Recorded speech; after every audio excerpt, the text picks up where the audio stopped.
children's sermon, and I show it to you again, because this theme of salvation, of looking at a snake, it's no coincidence that Christ on the cross and the snake on the staff are the same iconography.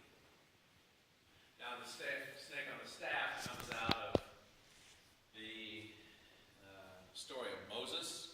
It's a story, as they say, a grumbling story. The people of Israel have been led into the desert, and they don't like food, and there's no water, and I always laugh when I say this. God sends snakes to them, poisonous snakes, and they're bit, and they're dying, and they plead and they pray for help. And Moses raises up a snake on a staff, a bronze or brazen snake. And if they look at it, they are healed. Now you might say, well, he's raised up an idol, a graven image. But it's a representation. It's a symbol. No one thinks that this is something to worship. This is a symbol that God has brought forth. When I look at the issue of suffering, I was reminded of a story about a man who goes out to California during a drought. In fact, it's kind of funny because we're having a drought right now. And he visits a farmer who is barely watering his orchards. And he says, "Why do you use so little water?" And the farmer said, "Well, when these were saplings, I barely watered them then. And their roots were forced to go deeper and deeper into the ground. So now, in periods of drought, they're resilient. They don't need a lot of water. They have been found in the furnace." As Jesus says, found in the furnace. I want to talk about one gentleman who suffered a great deal, and to whom we owe a great deal. You've probably never heard of him. In fact, I'm almost sure that you haven't. His name was Boethius. Show of hands of who's ever heard of Boethius? Yeah, I had neither many years ago. He lives during the late Roman period in about 500. Now keep in mind, 500, let's go back 500 years from us. That was the Renaissance painter that you saw. Okay, 1500. So 500 years from Rome, back is the time of Christ. That's how close they were to the time of Christ. The last Roman emperor was dead. The Ostrogoth was the king of the Romans. They were being ruled by people they had conquered. Greek was being lost as a language of currency. And Boethius and three other gentlemen took it upon themselves to do everything they could to translate everything in Greek into Latin so that it would be preserved. They saw the end of the Greek civilization in Byzantium. They're called the transmitters. Boethius, Cassiodorus, who established the great library at the Bavarian, Gregory the Great, Pope, and Augustine of Hippo, or St. Augustine.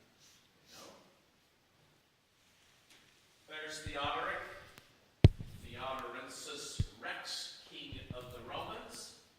He signed a peace treaty with the Odoacer, the man who preceded him, and at the banquet celebrating the peace treaty, murdered him with his own hands. He's just that kind of a guy. And then we have Anicius Manlius Severinus Boethius. Now you know, when he was in trouble, he knew it, right? Because his mother would have to come out with all of those words.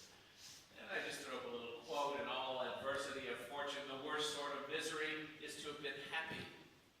It's an odd thing to say, don't you think? We know Boethius because he created the Wheel of Fortune. We still watch it on TV, I think. Is it still running, the game show? Still running the Wheel of Fortune? Okay, well we can thank Boethius for the Wheel of Fortune. Music. Notations, notes, the mathematical application to music comes from Boethius. And even today, if you study music at the graduate level, you will have come across Boethius as a founder of contemporary music. Mathematics is mathematics. dominated the study of mathematics for 1,000 years. He attempted to reconcile Plato and Aristotle and to translate all of their works into Latin. This is a man of no small vision. He was a good man. He was a Christian man. And he became embroiled in the filioque dispute. Now that word, filioque, right here, means "and the Son." And in the Nicene Creed, what divided West and East was whether the world and God and everything proceeds from God the Father and the Son, or just God the Father. It divided the kingdom. Those in the East rejected the use of filioque. Just these three letters right here separated Rome from Byzantium. Boethius was attempting to reconcile those two kingdoms and reconcile the use of filioque, and he had a solution for it, which I'm not going to go into now. And Theodoric the Ostrogoth, the great king of the Romans, accused him of treason and imprisoned him. And while he was in prison, he wrote the Consolation of Philosophy, or the Consolatio. It was the most popular book throughout the medieval period. And he's asking a question. Why am I in this prison? I'm a great scholar. I come from a good family. My sons were proconsuls of Rome. I served Theodoric the Ostrogoth in his court. I just want to get on with my labors. Theodoric had him executed in prison by wrapping a cord around his head and beating his skull. Why do bad things happen to good people? Why do we suffer? What does suffering mean? We are in the middle of Lent, and we are anticipating great suffering on the part of Jesus. We know it's coming. He knew it was coming. He knew he had to suffer. God suffers. We suffer. But what does that mean for us? Does that mean we've been bad? Have you ever known someone who was having a hard time? They ran out of money, or they lost their job, or they did something stupid and ended up in a bad place? You know people like that, right? And in those situations, people who are suffering, there is always somebody who says they made bad decisions. That's why they're suffering. It's a bit like Job. We crossed that bridge this morning. When Job's friends come to visit him, they're blaming Job. They're blaming the victim. They blame you for suffering. And yet, we know that suffering is a part of our experience. Suffering makes us stronger. Suffering draws us closer to God. Just as that psalm reading that we heard, we only heard a little part of it, but that psalm is a whole series of, we did stupid stuff, God please save us, and God saves them. We're hungry, we made bad decisions, they pray to God, and God saves us. So we know that our suffering is tied to redemption. Our suffering is tied to being raised up. Raised up as the bronze snake was raised up on the staff. Raised up as Jesus was raised up on the cross. Jesus who came here to raise us up. God did not send Jesus here to condemn the world. God did not send Jesus here to say, you made some bad decisions. Next time, he doesn't, you can look all you want to, he doesn't say that. He came here to raise us up. To bring us good news. That's the good news. Christianity is all about good news. We suffer. We are born to suffer. As the old Puritans used to say, we must pass through this vale of tears. Life is nasty, brutish, and short. We know these things. We are born in pain, and we leave in pain. But our pleas for relief, our pleas for salvation, our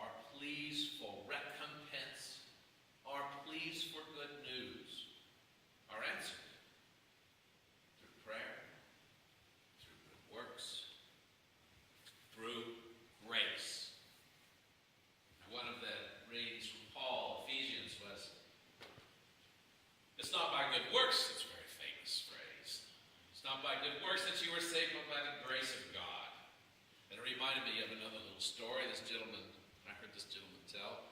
This fellow dies. He goes to heaven. St. Peter's standing at the gate. And St. Peter says, well, I don't know if they told you this down there on earth, but we got a point system up here. And the guy scratches his head and goes, I knew those Catholics were there. So he says, okay, well, how do I get points? He said, well, the good works you did, and if you get 100 points, we'll let you in, no problem. The guy says, oh, I got this knot. He said, well, I was married for 52 years to the same woman. I never committed adultery. I never looked at another woman, and I supported her my whole life. And Peter goes, oh, that's outstanding. 2 points. Well, the guy said, oh, wow, this is tougher than I thought. He said, well, I never stole anything. I went to church every Sunday, and I tithed. And the guy said, oh, that's wonderful. We're so pleased. There's so few people that should do that anymore. That's worth it. And so, the guy's getting a little beside you. I mean, he's got all of eternity at stake here, right? So he says, okay, I got it. For 25 years, I served in a prison ministry.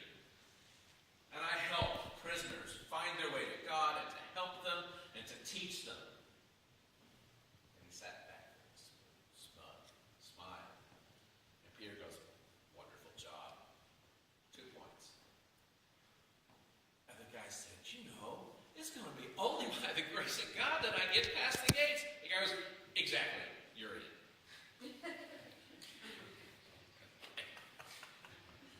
And that's us, isn't it? Right?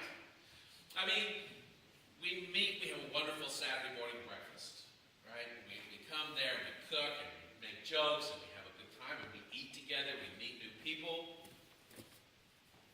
Is that going to get me into heaven? No. Maybe that's a half a point. And that would be if I did it every Saturday from now on. Okay? I can't earn my way into heaven. But I was created. I am God's handiwork. I was created to do good things. In the letter of Ephesians, Paul talks about light and dark, good and evil. And it sounds, if you read it on the surface, like us and them. We believe, they don't. We are not condemned, they are. But he doesn't say that. That's not why he's saying these things.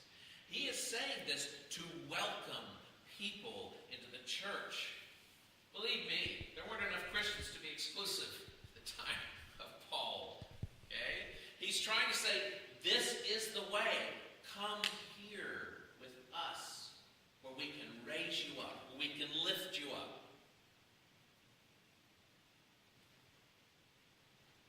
In the little video I showed, I just love that little video. I watch it periodically. And the interesting thing to me is how relative happiness is. Here's a guy standing on the top. He wants to jump. He wants to die. And the other fellow says, I'll help you. He doesn't actually say how he's going to help him. Okay? I mean, you get the definite sensation that he's going to help him die. They bring the needle out, and all of a sudden has found himself inside of a cult, what appears to be a cult. And then when actually faced with death, he says, I don't want to die. He didn't want to die.